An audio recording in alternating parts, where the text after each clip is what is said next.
మామూలు జనాల దగ్గర పిండినట్టే వాళ్ళ దగ్గర కూడా పిండారనుకోండి, జగన్ చేసినందువలన ఈ ప్రయత్నం పెద్దగా సక్సెస్ కాదు. అంటే పార్టీ తరపు లీగల్ సెల్ కాబట్టి పార్టీ కోసమే పనిచేయలేమో, అంటే పార్టీ కూడా జీతాలు ఇస్తుందేమో వాళ్ళకి కదా. అట్లా ఏమివ్వరు నాకు తెలిసి.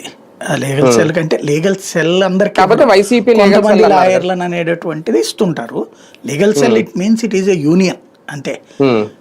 యూనియన్ లో సభ్యులందరికీ జీతాలు ఎవరిస్తారు దాంట్లో.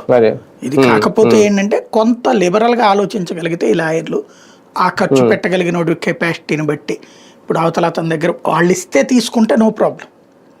పక్కన వాళ్ళు పనిచేసి పెట్టినందుకు అంత ఇంత ఇస్తారు, ఇవ్వకుండా ఎవడో ఉండడు.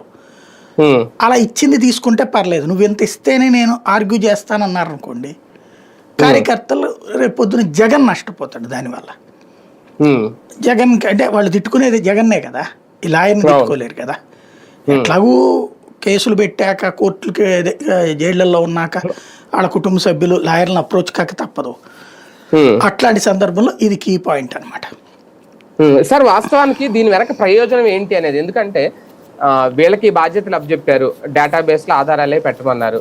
రేపొద్దున్న అధికారంలోకి వచ్చిన తర్వాత డేటాబేస్ ఆధారంగా గుర్తింపునిస్తాము మీ అందరికీ అని చెప్తున్నారు. ఓకే, కార్యకర్తలకి ప్రయోజనం అంటే ఇక్కడ రేపొద్దున వాళ్ళు ఏమన్నా సంతృప్తి చెందుతారేమో, మేము అధికారంలోకి వచ్చి వాళ్ళ మీద